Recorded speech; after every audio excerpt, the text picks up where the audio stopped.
আমাদের প্রস্তাবিত মোট বাজেট সরকার প্রস্তাবিত চলমান অর্থবছরের বাজেটের তুলনায় 1.57 গুণ বড়, কিন্তু আমাদের প্রস্তাবিত বাজেট ঘাটতি মোট বাজেটের 14.3%, অথচ সরকারি বাজেটের তা 34%। আমাদের প্রস্তাবিত বাজেট হবে এক কথায় নিঃশর্ত উন্নয়ন অভিমুখী, আর একই সাথে বৈষম্য হ্রাসকারী এবং বৈষম্য হ্রাসের মাধ্যমে প্রকৃতির প্রতি আনুগত্য বজায় রেখেই সুস্থ প্রবৃদ্ধি নিশ্চিতকারী।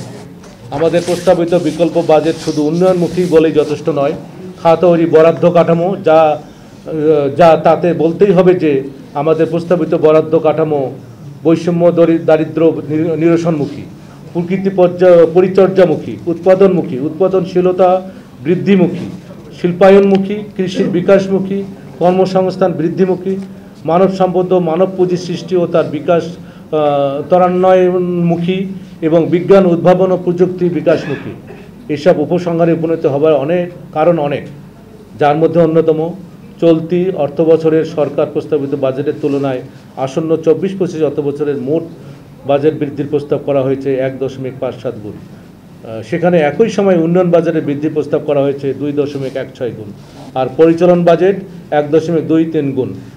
2023-24 অর্থবছরের সরকার প্রস্তাবিত বাজেটের তুলনায় আসন্ন 24-25 অর্থবছরের জন্য আমাদের প্রস্তাবিত বিকল্প বাজেটে খাতওয়ারি বরাদ্দ অগ্রাধিকার অধিকতর প্রগতিমুখী। আমাদের প্রস্তাবিত বিকল্প বাজেটে যেহেতু ক্রমবর্ধমান বৈষম্য অসমতা দারিদ্র্য হ্রাস উদ্দিষ্ট এটি জনগণতান্ত্রিক বাজেট, সেহেতু আমাদের বাজেটে শুধু ব্যয় বরাদ্দ খাতসমূহেই নয়, এসব প্রতিফলিত হয়েছে সরকারের রাজস্ব আয় প্রাপ্তির উৎসসমূহেও।